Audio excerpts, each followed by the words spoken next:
नमस्कार, मी विक्रांत शंके आणि आपण पाहताय महाराष्ट्र जीवन न्यूज.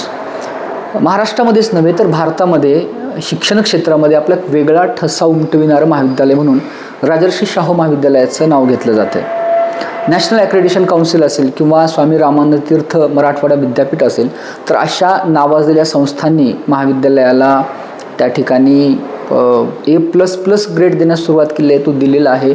महाविद्यालयाचं लेखापरीक्षण ऑडिट झालं, त्यामध्ये सुद्धा महाविद्यालयाला उत्कृष्ट महाविद्यालय म्हणून नावाजलं गेलं आहे. आणि या सगळ्यांच्या केंद्रस्थानी एक व्यक्ती आहे ज्यांना बेस्ट प्रिन्सिपल अवॉर्डसुद्धा मिळालेला आहे. ते गव्हाणे सर आपल्यासोबत आहेत आणि आपण त्यांच्याकडून जाणून घेऊया की महाविद्यालयाची जी ही उत्तुंग भरारी आहे ते यश कुणाकुणाचं आहे आणि नेमकेपणानं या सगळ्या गोष्टींना ते सामोरे कसे गेले त्यांच्यासोबत आपण सविस्तर चर्चा करणार आहोत आणि जाणून घेणार आहोत. तर सर्वात प्रथम आपलं अभिनंदन की आपल्याला बेस्ट प्रिन्सिपल अवॉर्ड या ठिकाणी जाहीर झाला. तर सर काय सांगाल की कशा पद्धतीनेची प्रक्रिया होती, काय प्रक्रिया होती ती सगळी आणि कसा? राजर्षी शाहू महाविद्यालय हे आपलं मराठवाड्यातलं पहिलं ऑटोनॉमस महाविद्यालय. बरोबर. 2013 पासून या महाविद्यालयाला स्वायत्ता प्राप्त झालेली आहे आणि 13 पासून ते 2025 पर्यंत हे एकमेव महाविद्यालय होतं. त्यानंतर आता मराठवाड्यात दुसरं महाविद्यालय एक स्वायत्त बनलेलं आहे. तरी हे स्वायत्त स्वीकारल्यानंतर महाविद्यालयानं वेगवेगळे उपक्रम राबवायला नवीन सुरू केले आहे. तसं राजर्षी शाहू महाविद्यालय नाविन्यपूर्ण उपक्रम राबवणारं एक वेगवेगळं प्रयोग करणारं हे महाविद्यालय आहे. आणि वरिष्ठ महाविद्यालयामध्ये आमचा नेहमी फोकस याच्यावर राहिला आहे की विद्यार्थ्याचं 100% प्लेसमेंट कसं होईल. आणि आता आम्ही नव्यानं काही 2-3 गोष्टी आम्ही फोकस करतोय. एक टीचिंग लर्निंग इव्हॅल्युएशन व्यवस्थित झालं पाहिजे, त्यासोबत विद्यार्थ्याचं प्लेसमेंट झालं पाहिजे, विद्यार्थी रिसर्चमध्ये गेले पाहिजे आणि विद्यार्थ्यांनी आता छोटे छोटे उद्योग म्हणजे स्टार्टअप विद्यार्थ्यांनी सुरू केले पाहिजे. आणि या दृष्टिकोनामधून आपण फोकस करतो. आणि याच्यासोबतच म्हणजे करिक्युलम आणि एक्स्ट्रा करिक्युलर ॲक्टिव्हिटीवर पण आपण महाविद्यालय फार मोठ्या प्रमाणात फोकस करतो. आणि या सगळ्याचा परिणाम म्हणून 2024ला जे नॅक झालं तर त्यामध्ये आपल्याला 3.49 CGPA प्राप्त झाला आउट ऑफ 4 आणि A+ ग्रेड महाविद्यालयाला प्राप्त झाला. A+ ग्रेड प्राप्त करणारं आणि 3.49 CGPA प्राप्त करणारं आपल्या विद्यापीठाच्या परिषदातलं आपलं एकमेव महाविद्यालय. आणि ऑटोनॉमस मधल्या महाविद्यालयाचं जर आपण रँकिंग बघितलं तर महाराष्ट्रामध्ये राजर्षी शाहू महाविद्यालय हे 3.49 CGPA प्राप्त करणारं दुसऱ्या क्रमांकाचं महाविद्यालय आहे. आणि इथे आपण ज्या काही अकॅडमिक असतील, अदर ॲक्टिव्हिटी असतील, याच्यावर आपण एक फार असं सिस्टमॅटिक आपण त्याचा प्लॅन करून त्याच्यावर आपण फोकस करतो. आणि त्याच्यामुळं महाविद्यालयाचे रिझल्ट हे नियर अबाउट 90% पेक्षा जास्त रिझल्ट असतात. विद्यार्थ्यांच्या वेगवेगळ्या ॲक्टिव्हिटी असतील, इंटर्नशिपवर आपण फोकस करतो, विद्यार्थ्यांना रिसर्चवर आपण फोकस करतो. आणि त्यामुळंच अत्यंत नामांकित असणारी इन्सा समर फेलोशिप सुद्धा दरवर्षी आपल्या 3-4 विद्यार्थ्यांना इन्सा समर फेलोशिप प्राप्त होते. ही इन्सा समर फेलोशिप म्हणजे एक अत्यंत प्रतिष्ठेची असलेली फेलोशिप आहे, जी सेंट्रल गव्हर्नमेंटकडून मिळते. आणि आपल्या विद्यार्थ्यांना 1-2 महिन्यासाठी भारतातल्या नामांकित इन्स्टिट्यूटमध्ये रिसर्च करण्याची संधी प्राप्त होते. आणि त्याच्यामुळं दरवर्षी 2-3-4 विद्यार्थी त्याच्यामध्ये सिलेक्ट होतात. आता काही मागच्या 3-4 वर्षापासून 4-5 वर्षापासून महाविद्यालयाचे विद्यार्थी इथं BSc करतात. आणि BSc करून आम्ही त्यांना थोडं मोटिवेट करतो. IIT जामचे क्लासेस आपण घेतो, हे विनामूल्य क्लासेस आपण महाविद्यालयात घेतो. आणि त्याचा परिणाम आता BSc केलेले विद्यार्थी MSc साठी IIT मध्ये जाऊ लागले. अगदी IIT बॉम्बे असेल, IIT हैदराबाद असेल, अशा ठिकाणी विद्यार्थी आता MSc ला जाऊ लागलेत. याच्यानंतर आम्ही विद्यार्थ्यांना बाहेर तुम्ही PGचं शिक्षण घेण्यासाठी तुम्ही अब्रॉड जावा याच्यासाठी विद्यार्थ्यांना मोटिवेट करतो. आणि आता काही विद्यार्थी आता बाहेर सुद्धा जाऊ लागलेले आहेत. काही विद्यार्थी आमचे आपले लंडनला विद्यार्थी काही शिकायला आहेत, काही विद्यार्थी शिकागोला शिकायला आहेत, साऊथ कोरियाला आहेत. अशा वेगवेगळ्या ठिकाणी हे विद्यार्थी आता शिक्षण घेण्यासाठी बाहेर पडू लागलेत. आणि त्याचा बेनिफिट हा महाविद्यालयात तर एक विद्यार्थी म्हणून होतोच, पण तो विद्यार्थ्यांना सुद्धा त्यांच्या आयुष्यामधला एक फार महत्त्वाचा टप्पा तो असतो. आणि त्याच्यामुळं हे विद्यार्थी चांगल्या एज्युकेशन इन्स्टिट्यूटमध्ये आज शिक्षण घेऊ लागलेले. आणि त्यासोबतच आपण काही स्किल कोर्सेस महाविद्यालयानं डेव्हलप केलेले आहेत. स्किल कोर्सेस आपण विद्यार्थ्यांना कंपल्सरी करतो, जेणेकरून आमची फक्त एक इच्छा असते विद्यार्थ्यांना की इथून विद्यार्थी शिक्षण घेऊन बाहेर पडल्यानंतर त्याला एक 500 रुपये कमवण्याची शक्ती त्या विद्यार्थ्याच्या याच्यामध्ये यावी.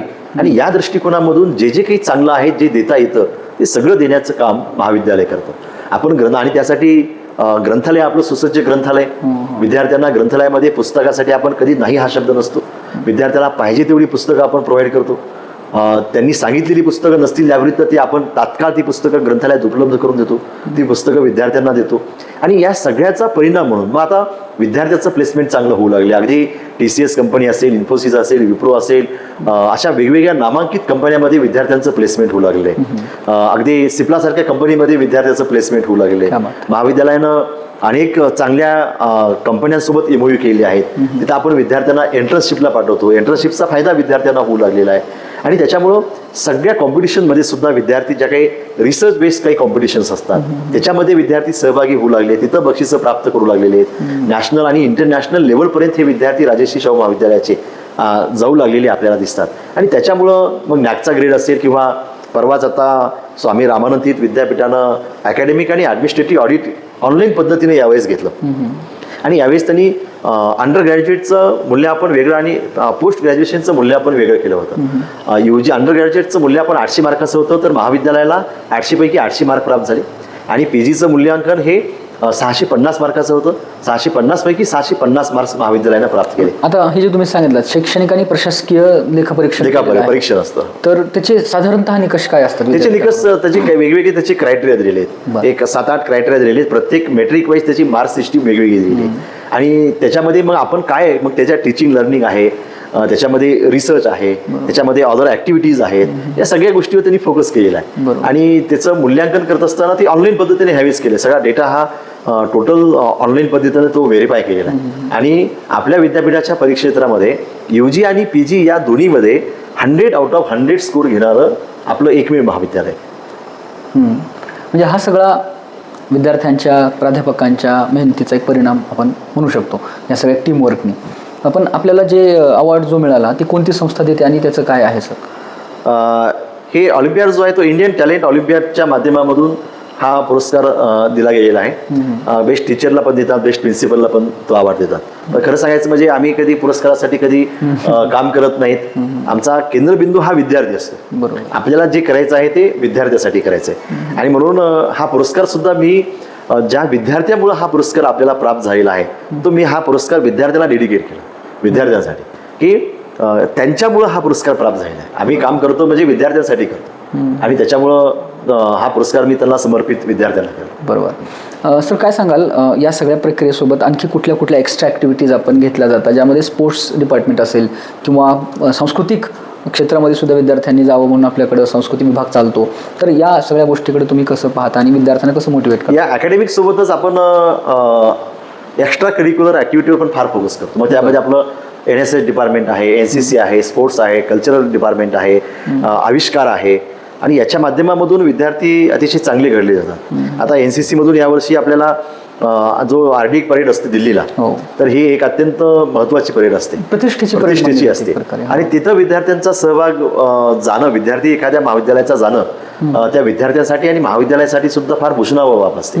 तर दरवर्षी आपले तिथं विद्यार्थी एकतरी विद्यार्थीच असतो. यावर्षी सुरोसे नावाचा एक विद्यार्थी दिल्लीच्या RD कॅम्पला तो गेला होता, जो NCC मधून गेला. त्याच्या मागच्या वर्षी प्राची मोरे नावाची विद्यार्थिनी NCC मधून तिनं पार्टिसिपेशन केलं होतं. आणि NSSचे सुद्धा विद्यार्थी दिल्लीला कधी असतात, अनेकदा महाराष्ट्रामध्ये तर दरवर्षी असतात. महाराष्ट्राच्या मुंबई RD कॅम्पला दरवर्षी विद्यार्थी असतात. यावर्षी आपल्या NSSचे 3 विद्यार्थी हे RD कॅम्पला होते आणि त्यांचे बेस्ट व्हॉलेंटियर अवॉर्ड बऱ्याच वेळेस आपल्याला विद्यापीठाचा यावर्षी विद्यापीठाचा आपल्या विद्यार्थ्यांना मिळालेला आहे. दरवर्षी अनेकदा महाराष्ट्र शासनाचे सुद्धा बेस्ट व्हॉलेंटियर अवॉर्ड NSSला मिळालेले आहेत, विद्यार्थ्यांना मिळालेले आहेत. बेस्ट प्रोग्राम ऑफिसर अवॉर्ड आमच्या सावंत सरांना प्राप्त झालेला आहे. बेस्ट NSS प्रोग्राम म्हणजे NSS ऑफिसला अवॉर्ड मिळालेला आहे आपल्या महाराष्ट्र शासनाचा. NSSचं काम हे अतिशय उत्कृष्ट आहे. अगदी त्याच पद्धतीनं NCCचं डिपार्टमेंट सुद्धा फार छान पद्धतीनं काम करतं. त्यांचे विद्यार्थ्यांचे C सर्टिफिकेट प्राप्त करणाऱ्या विद्यार्थ्यांची संख्या दिवसेंदिवस वाढत चाललेली आहे. RD कॅम्पमध्ये विद्यार्थ्यांचा सहभाग वाढलेला आहे. त्यासोबतच नॅशनल लेवलचे कॅम्प अनेक विद्यार्थी अगदी चांगल्या पद्धतीनं करू लागलेत आणि त्या कॅम्पमध्ये अनेक पारितोषिकं विद्यार्थी प्राप्त करत आहेत.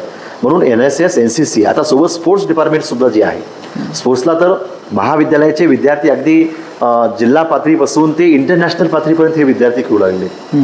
स्टेट असेल, विद्यापीठ पातळी असेल, नॅशनल लेवलला असेल आणि आता इंटरनॅशनल लेवलला आपले अनेक विद्यार्थी सॉफ्टबॉल, बेसबॉल आणि जिम्नॅशियममध्ये हे इंटरनॅशनल लेवलला खेळू लागले.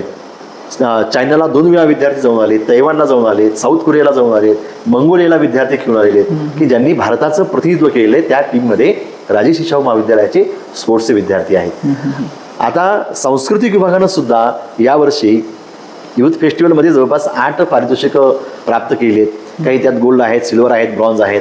आणि विद्यापीठाचा जो काही एक टीम विद्यापीठाची चेन्नईला परवा घेऊन आली नॅशनल युथ फेस्टिवल, त्यामध्ये आपल्या महाविद्यालयाचे 2 विद्यार्थी होते आणि तिथं एका विद्यार्थ्याला, शुभम नावाच्या विद्यार्थ्याला, त्याला एक पारितोषिक प्राप्त झालं, नॅशनल गोल्ड मेडल प्राप्त झालं आणि जो आता इंटरनॅशनल युथ फेस्टिवलला श्रीलंकेला जात आहे. म्हणजे आता स्पोर्ट्स डिपार्टमेंट आणि सांस्कृतिक डिपार्टमेंट हे आता नॅशनल इंटरनॅशनल लेवलला हे डिपार्टमेंट काम करू लागलेले आणि त्याचा आम्हाला सार्थ अभिमान वाटतो, त्या विद्यार्थ्यांचा वाटतो. रिसर्चमध्ये विद्यार्थी आहेत, आमचे अनेक विद्यार्थी आहेत की ज्यांना वेगवेगळ्या फेलोशिप प्राप्त झालेल्या आहेत. बायोटेक्नॉलॉजीचा फरदीन आहे, ज्याला रिलायन्स फाउंडेशनची मागच्या वर्षी 5 लाखाची फेलोशिप प्राप्त झाली होती. यावर्षी SBIची 2.5 लाखाची फेलोशिप प्राप्त झालेली आहे. त्याला आविष्कारमध्ये मागच्या वर्षी त्याला स्टेट लेवलचं 3rd प्राईजसुद्धा आविष्कारमध्ये प्राप्त झालं होतं. आमचा प्रतीक नावाचा एक विद्यार्थी जो आता 4.0 ह्याच्यामध्ये इनोव्हेशनमध्ये तो काम करतोय, ज्याला मराठवाडा पातळीवर प्रथम पारितोषिक, मुंबईमध्ये त्याला प्रथम पारितोषिक, ती स्पर्धा पुढे गुजरातमध्ये झाली, तिथं त्याला प्रथम पारितोषिक आणि मग गुजरातमधून तो आता कालच्या 11 मेला तो दिल्लीला नॅशनल लेवलला गेला आहे आणि त्याची स्पर्धा इंटरनॅशनल लेवलला शेवटचा राऊंड हा चायनामध्ये होत आहे आणि अपेक्षा आहे तो दिल्लीमधून सुद्धा चायनामध्ये तो जाऊ शकतो. असे विद्यार्थी सुद्धा वेगवेगळ्या ठिकाणी काम करत आहेत आणि त्या सगळ्याचा परिणाम म्हणून महाविद्यालयाचं रँकिंग वगैरे हे वाढलेलं आपल्याला दिसतं. बरं सर, एक माहिती अशी पण समजते की जे काही विद्यार्थी आहेत, काही विद्यार्थ्यांनी मिळून एक स्टार्टअप सुरू केलेला आहे. त्यांची एक आयडिया होती जी त्यांनी नितीन गडकरींना सांगितली. शेतकऱ्यांना त्याचा फायदा होऊ शकतो, शेतकऱ्यांपर्यंत एक कृषी सेवक आपण त्यांच्यापर्यंत पोहोचू शकतो, अशा प्रकारचं एक स्टार्टअप आहे. हे नेमकं काय आहे आणि काय सांगाल? आपला BA फर्स्ट इयरचा विद्यार्थी आहे शुभम फुलारी म्हणून.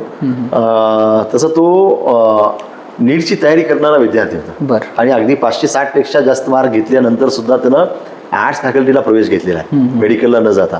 आणि तो ॲक्टिव्ह आहे. ज्यांना आता एक शेतकऱ्यांसाठी काम करायला सुरुवात केली आहे की एका प्लॅटफॉर्मवर शेतकऱ्यांना सगळी मदत देण्यात यावी. अगदी त्या शेतकऱ्यांचं सॉईल अनालिसिसपासून ते मार्केटिंगपर्यंत सगळं एका प्लॅटफॉर्मवर मिळावं आणि त्यासाठीचं एक स्टार्टअप आपण सुरू करतोय. त्याचं नोंदणी प्रक्रिया पूर्ण झालेली आहे, रजिस्ट्रेशन झालेलं आहे, अधिकृत रजिस्ट्रेशन झालेलं आहे आणि आता त्याचा एक टप्पा आपण पुढे जातोय. आणि शेतकऱ्यांना त्याचा एक कन्सेप्ट जो आहे की शेतकऱ्यांना एकत्र करणे आणि शेतकऱ्यांना गायडन्स करणे.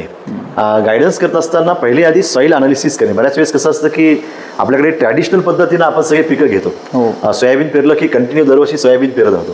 त्या जमीन कुठल्या पिकासाठी उपयुक्त आहे हे करायला आपल्याला ठरवायचं असेल तर त्याचं आधी सॉईलचं अनालिसिस करावं लागतं.